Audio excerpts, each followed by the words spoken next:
ዛሬም ያለልኝ ሞት የፍርዱ ውሳኔና የሁለቱ እናቶች አንጀት የሚበላ እንባና ለቅሶ ብዙዎችን እያነጋገረና እያከራከረ ይገኛል።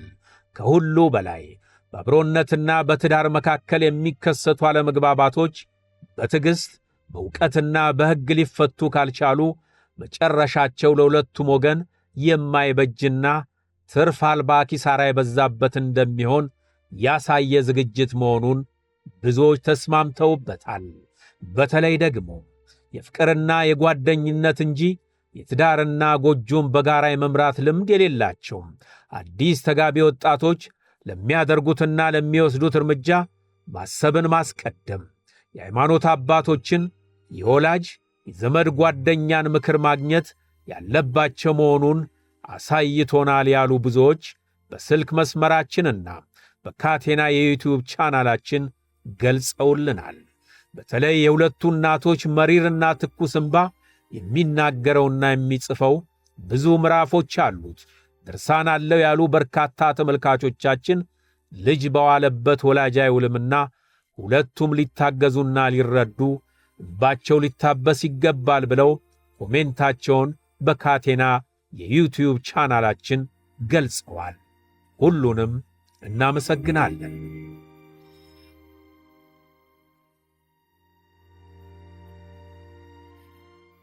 የፕሮግራማችን ዋነኛ ዓላማ ከተፈጸሙ ወንጀሎች መነሻነት ሌሎች የወንጀልን አስከፊነት ተረድተው ለቋሚ ጥሎ የሚያልፈውን ጠባሳ አስበው ሕይወታቸውን ባስተውሎት እንዲመሩ ማስቻል ነው። ዛሬም ካቴና የተሰኘውን የዩቲዩብ ቻናላችንን ሰብስክራይብ በማድረግ የተሰማውንና የተረዱትን አስተያየት ይሰጡ ዘንድ እናሳስባለን። መሰል የወንጀል ዘገባዎችን ተመልክተው ወንጀል ጠል ማኅበረሰብ ይፈጠር ዘንድ የድርሻውን እንዲወጡ ለሌሎች ሼር እንዲያደርጉልን እንጋብዛለን።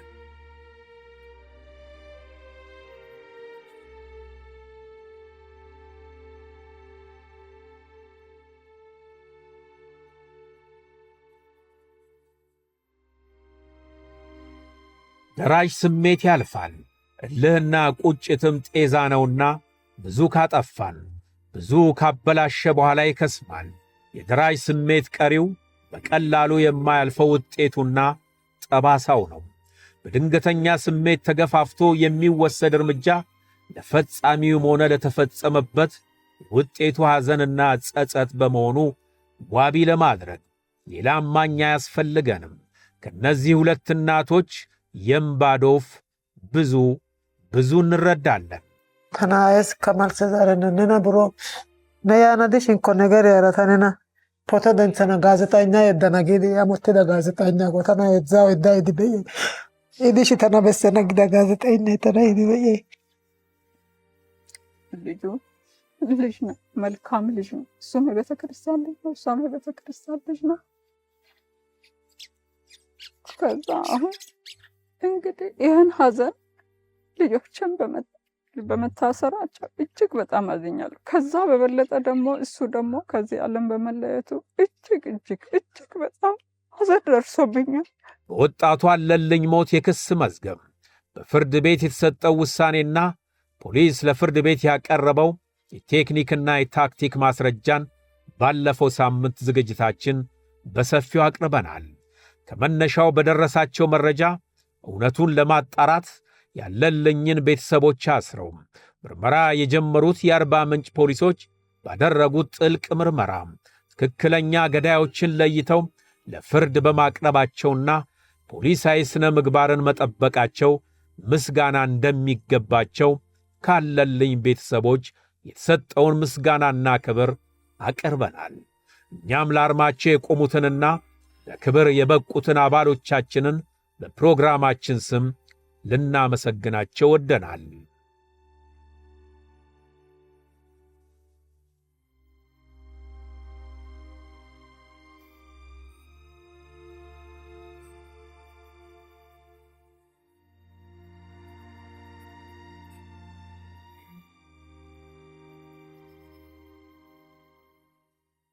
ተዳፍኖ ቢቀር እኮ የለም ማለት ነው። ዛሬ ላይ ይሄንንም አንሰማም። እናንተም መጣችሁ እኛን አጠይቁ ማለት ነው። ግን በጣም በቃ ማመስገን የሚፈልገው ነገር ትልቅ ሚና ተጫውተዋል። በጣም ከልቤ ነው የማመሰግነው። ምክንያቱም ይሄን ያክል ለእውነት የቆሙ እንዴት መሆን ፍትህን እውነቱን እንዴት ማውጣት እንዳለባቸው ከዜሮ ተነስተው ለዚህ ያበቁት እውነቱን ላወጡት በጣም ከልቤ ምስጋና በቤተሰቤ ስም ነው የማቀርበው። ስለዚህ ልጅ ተጨንቀው ተጠበው የፖሊስ አካላት የፍትህ አካላት ለዚህ ደርሰዋልና እጅግ በጣም እናመሰግናቸዋለን እና ከብራቸዋለን። አለልኝን ያጣነው እኛ ጨመርና እንደ ሚሊታሪ እኛ የአርባ ምንጭ ልጅ ከፍ ብሎ የሚታይበት ኃይለ ለኔ የኔ ነው ብዬ ነው ማስበው። ኢትዮጵያዊ ነው፣ የኢትዮጵያን ሰንደቅ ነው ከፍ ያደረገው። አለልኝ ኢትዮጵያዊ ነው፣ የኢትዮጵያን ሰንደቅ የኢትዮጵያ ሕዝብ ነው ያዘነው። ነገር ግን ምንድነው አንዳንድ ጊዜ ለኛም ጥንቃቄ አስተምሮ ያለፈበት ነው። ለፖሊስም እንደ ጋዜጠኛም ወደ አርባ ምንጭ ተጉዘን ዘገባውን በሰራንበት ጊዜ ከሁለቱ እናቶች አልፎ የሁለቱ ቤተሰቦች ቀጣይ የአብሮነት ጉዞ እንዴት ይሆናል ብለን በወገናዊ ስሜት ተጨንቀን ሰንብተናል።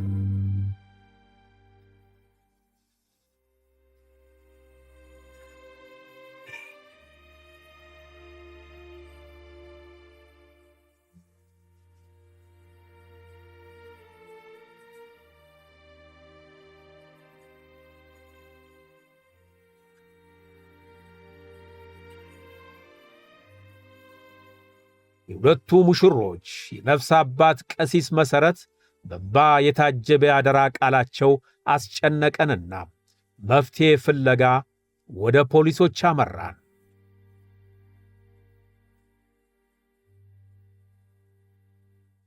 ድቡሻ ጋር ተያይዞ አንዳንድ ጊዜ ባህላዊ ዳኝነቶች የሚሰጡበት ነው። የራሱ የስልጣን ተዋረድ ያለው ነው። የባህል መሪዎች ናቸው ይሄን የሚመሩት ማለት ነው። እነዚህ የባህል መሪዎች የተጣሉትን ሊሆን ይችላል፣ የተገዳደሉ አካላት ሊሆን ይችላሉ። የተለያዩ ከማህበረሰቡ የሚመጡ ቅሬታዎች ለባህላዊ ዳኝነት መሪዎች ይቀርባል።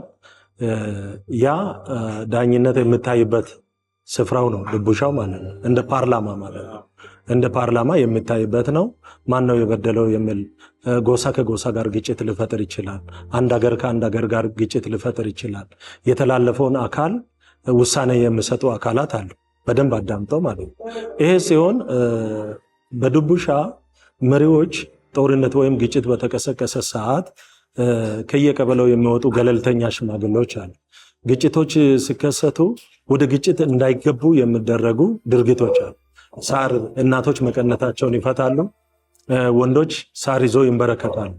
ያንን ሳር ወይም የተለያዩ የአንበሳ ቆዳም መስቀልም ሊሆን መጽሐፍ ቅዱስም ሊሆን ይችላል፣ የከብት ቆዳም ሊሆን ይችላል። ይሄን ድንበር ከዚህ በታች ወደ ታች እንዳታልፍ፣ ከዚህ በላይ ወደ ላይ እንዳያልፍ ብሎ በሁለቱ አዋሳኝ ቀበሌ ከቀበሌ ጋር ከሆነ አዋሳኝ ድንበር ላይ ግጭቶች እንዳይፋፋሙ መጀመሪያ ገብተው የራሳቸውን የሃይማኖታዊ ስርዓትም ይሁን ባህላዊ መቀመጥ የሚገባቸውን በወሰኑ ላይ ያስቀምጣሉ። በወሰኑ ላይ በተቀመጠ ጊዜ ያንን የተላለፈው ቀበሌ እንበለውና ለምሳሌ ቀበሌ ያንን በአባቶች የተቀመጠውን ድንበር ያለፈ ጦርነት ያወጀ አካል ካለ ቀጣይ እርምጃ በእነሱ ይወሰድበታል።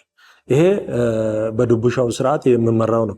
ሁለተኛ ግጭቶች ከተነሱ ግጭቶች አካባቢ ላይ ግጭቶች እንዳይፋፋሙ ለማድረግ ሳር ይዞ ተንበርክኮ እያለው ያንን የጣሰ ወገን ካለ በጣሰው ወገን ላይ በባህል መሰረት የሚወሰድ እርምጃ አለ። ይሄ አለ። በደም የተቃቡ ከሆነ በባህላዊ ዳኝነት ማረሚያ ቢታሰረው እንኳን በባህላዊ ዳኝነት ያ ስነ ስርዓት የደም መቃባቱ ስነ ስርዓት ከቤተሰብ ጋር እርቅ ተፈጽሞ የማረሚያ ውሳኔ አግኝቶ ቢሄድ እንኳን እርቅ ተፈጽሞ ሁለቱም ወገን እስከሚጎራረሱ ድረስ በዳኝነት የሚያዩበት ስርዓት አለ። ወደ 3 አይነት ድቡሻዎች አሉ።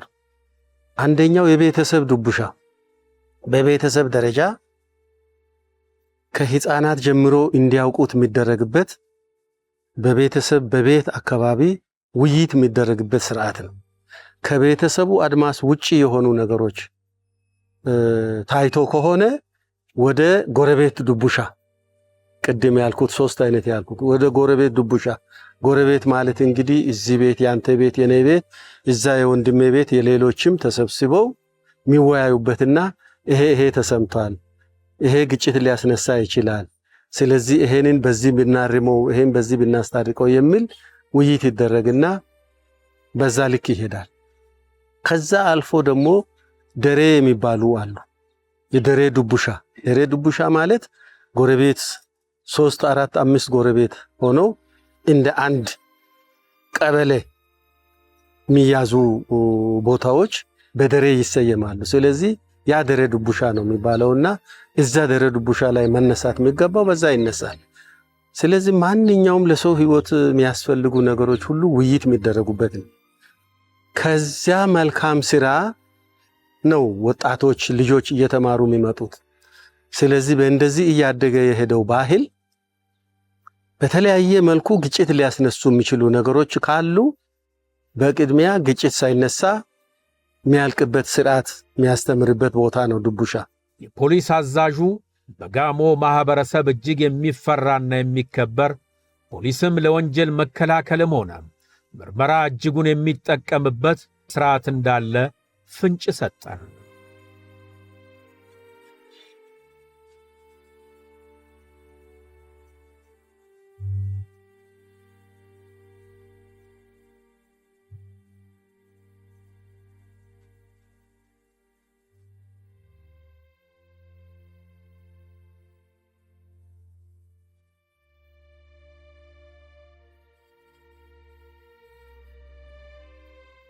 ጥላቻን በፍቅር ቂምን በይቅርታ ጸብን በሰላም የሚቀይር የለምለምና የእርጥብ ምሳሌ የጋሞ አባቶች የኖረ መኩሪያ ባህል።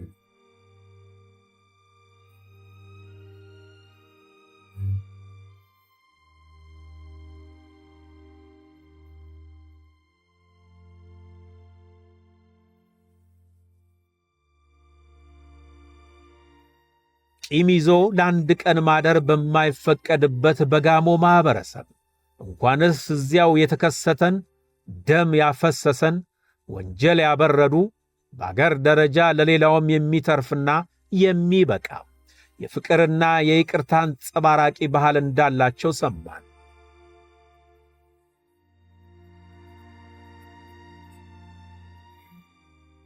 የተፈጸመ ወንጀል ምንም እንኳን በፖሊስ ተጣርቶ በፍርድ ቤት ውሳኔ ያገኘ ቢሆንም የፍርድ ውሳኔ በቀጣይ በሁለቱም ወገኖች ዘንድ የተቋጠረውን ቂም የማንጻት አቅም የለውምና ዱምቡሻ ለቀጣይ ይፈለጋል። በባህላዊ ሽምግልናው ከምንም በላይ ትልቅ ቦታ የሚሰጠው ነው።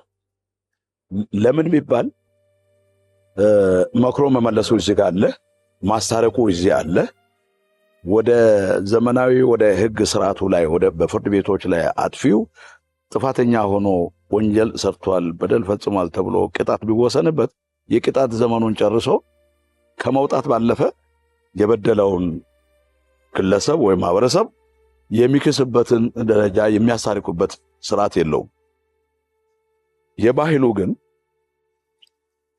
ዳግም ወደ በቀል እንዳይሄዱ ያነሳሳቸውን ተግባር ይመረምራል፣ የተፈጠረውን ነገር ይመዝናል፣ ያስታርቃል።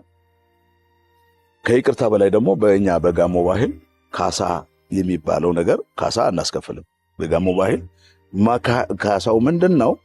የበደለው ተበድያለሁ ብሎ ሲማቅም ሲቸገር ሲጨነቅ የነበረውን ሰው ይቅርታ አድርግልኝ በድያለሁ ከማለት በላይ ካሳ የለም። የህሊና ነው፣ ያ የገንዘብ ነው። ምናልባት የወሰደው ነገር በባህሉ የተወሰደ ነገር ካለ ይመለሳል። ያወጣቸው ወጪዎች ካሉ ከኪሱ ያወጣቸው ስለሆኑ ይመለሳሉ። ነገር ግን እንዲህ በመሆኑ የሞራል ካሳ እንዲህ ሆኖ ይሄ ይገባል ተብሎ ያም ኢኮኖሚው ጎርቶ ወደዚህ እንዲመጣ አይፈለግም። ይሄም ደግሞ የራሱ ካልሆነው ውጪ ጥቅም እንዲያገኝ ባህሉ አይፈቅድም። አሁን እኛ ይሄንን ቱባውን ባህል የግጭት አፈታቱን ስርዓት ከሌላው ዘመናዊ ህግ ጋር ተቀናጅቶ እንዲሄድ ለማድረግ ምንድነው ወደኋላ የቀሩ ነገር ከህጉ ጋር እንዳይጋጭ ጥንቃቄ ይወሰዳል።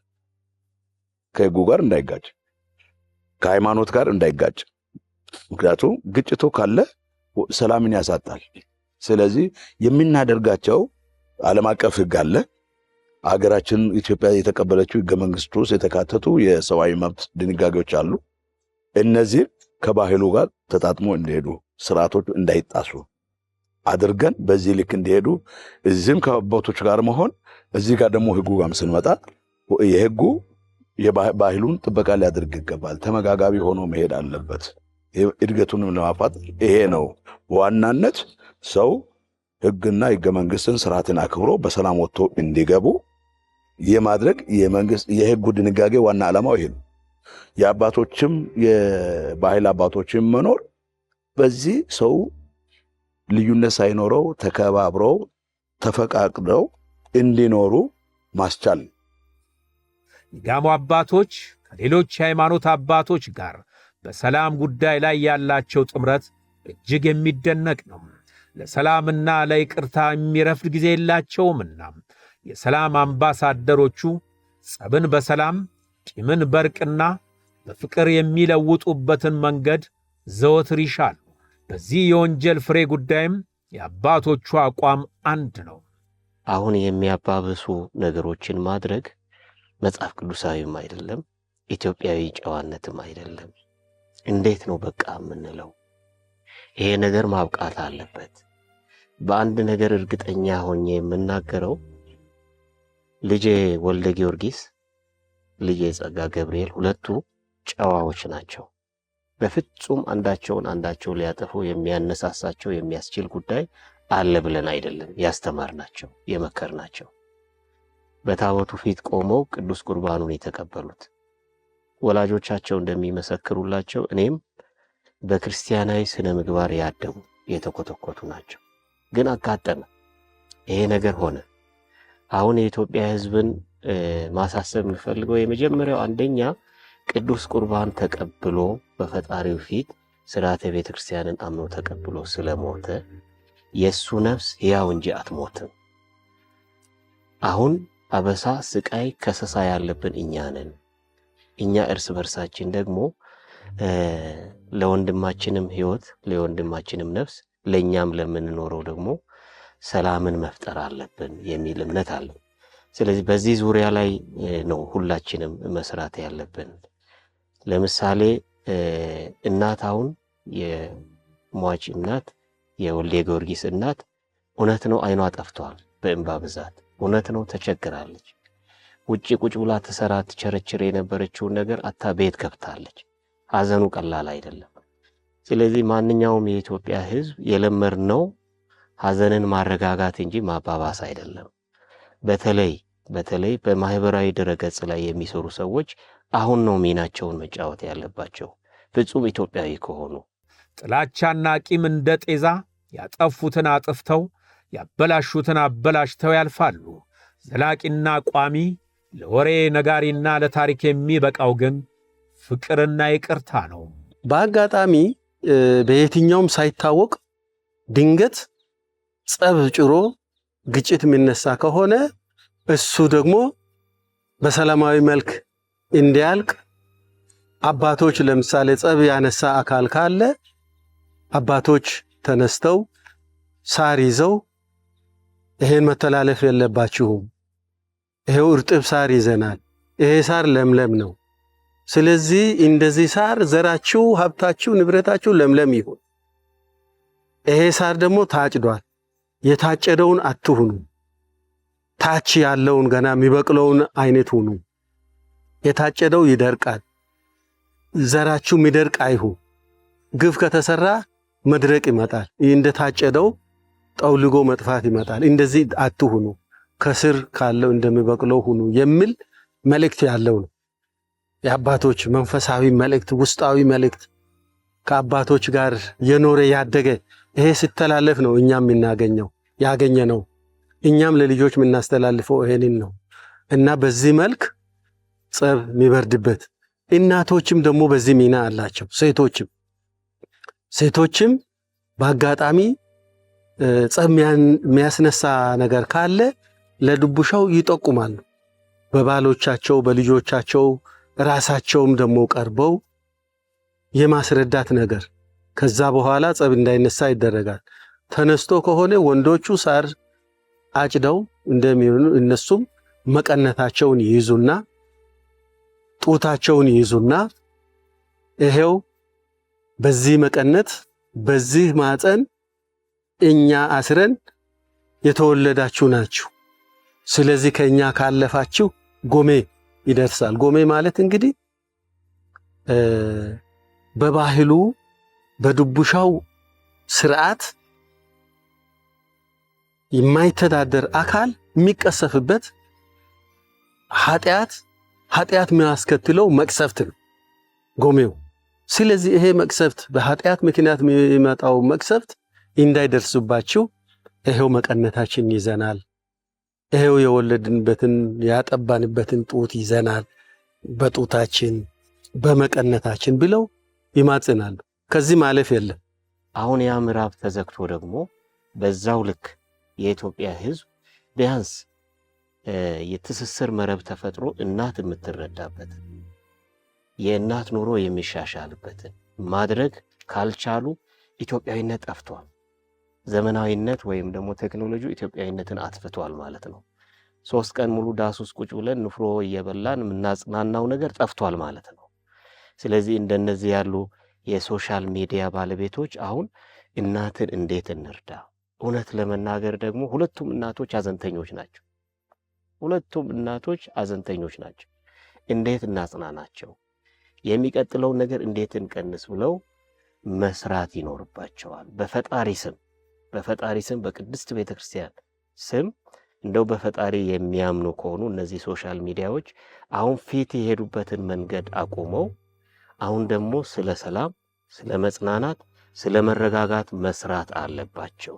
ይህ ሰናይ ምግባር ከቤተሰብና ከመንደር አልፎ ለሀገርም እንደሚበጅ ሁሉንም ወገን የሚያስማማ በርጥብና በለምለም የሚመሰል መኩሪያ ወግና ባህል ነው። በወጣቱ አለልኝ ሞት የተፈጠረው ሐዘንና የቤተሰብ ስሜት ነገራችንን ለማያያዝ በጥቂቱ በትውስታ በምልሰት እናስቃኛችሁ። ማንስ መጀመሪያ አገኘው የሚለው ምርመራ ላይ ስንገባ የጋሞ ዞን ከፍተኛ ፍርድ ቤት በተከሳሾቹ ላይ ውሳኔ ሰጠም። ከሂደቱ ነፃ መውጣት እንዳለባቸው ሁሉ አዘጋጅተው ነው ግድያውን የፈጸሙት። እንግዲህ ከሽማግሌ በኋላ ነው መገናኘት የሚቻለው። ከሽማግሌ በኋላ አይቼዋለሁ። ሁለቱ ጨዋዎች ናቸው። በ15ኛው ቀን ነው ይሄ ግድያ የተፈጸመው። ማይጠፋ ነገር ህመም ውስጥ ነው የገባው። እዚህ አይነት ህይወቱ ሲያልፍ በጣም ያሳዝናል። በእኔ ቦታ ብትሆኑ እናንተ ምን ያህል ሐዘን ይሰማችሁ?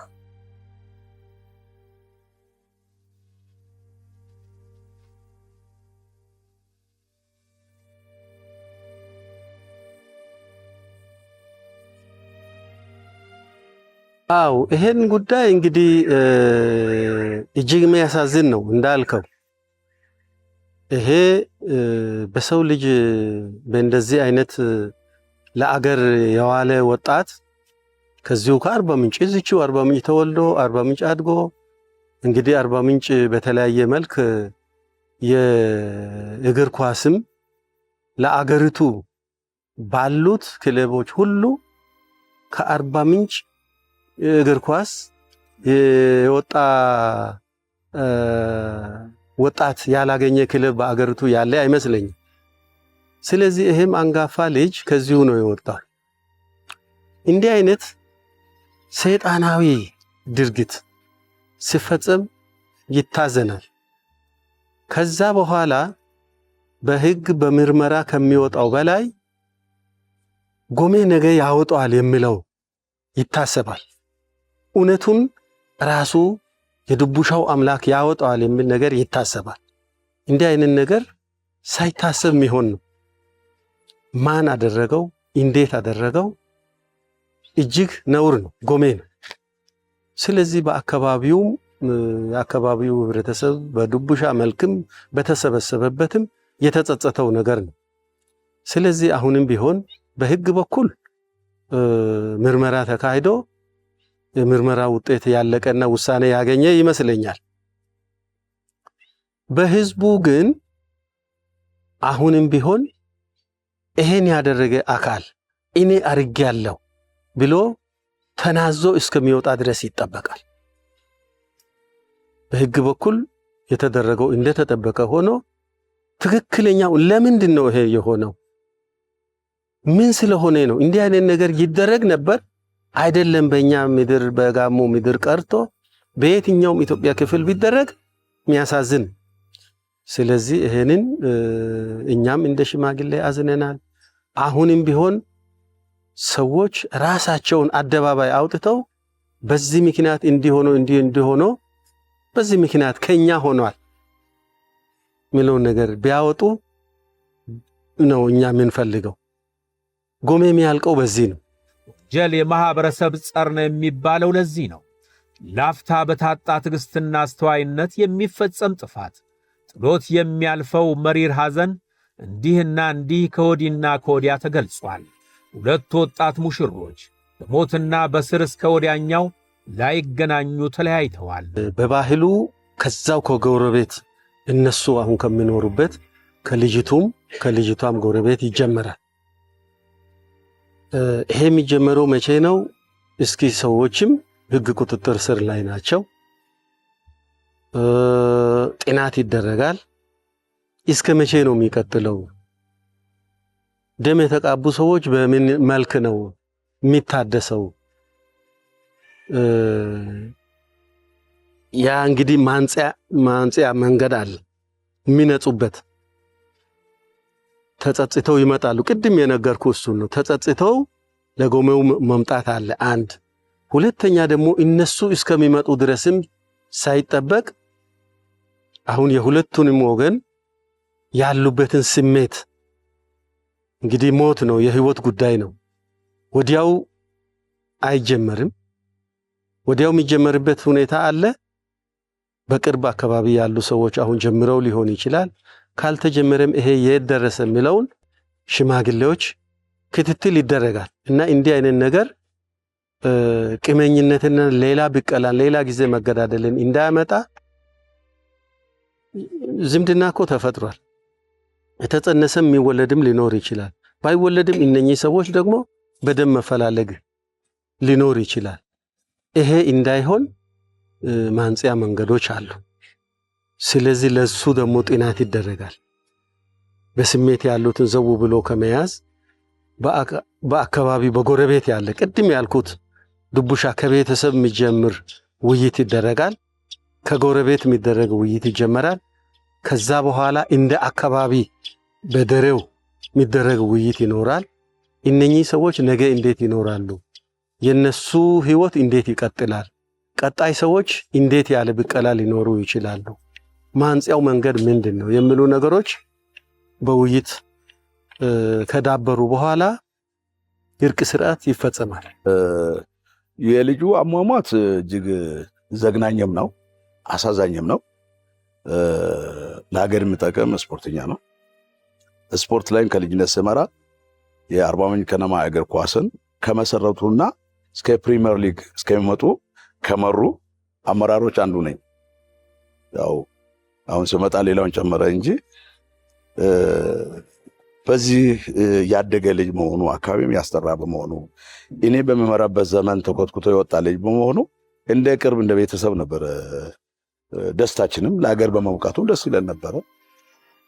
አሟሟቱ መሞቱን ዜና ስሰማ ግን እንደ ማናቸውም ከተማ ነዋሪ ማልቀስ ብቻ ሳይሆን አሁንም ከውስጤ ይህ ሰው ቢኖር ኖሮ የሚለው ነገር ይሰማኛል። የሁለቱ እናቶች ትኩስና መታምባ ግን ቋሚ መፍትሄ እስካልተገኘለት ድረስ መፍሰሱን ይቀጥላል። የሦስት ተከታታይ ሳምንታት ያቀረብን የወንጀል ዘገባ በዚህ ተጠናቋል። ካቴና ግን ይቀጥላል።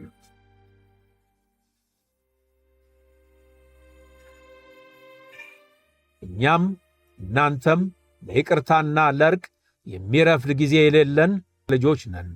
ካቴናችንን በዩቲዩብ ሰብስክራይብ ያድርጉና አስተያየቶን ኮሜንት ላይ ያስቀምጡልን።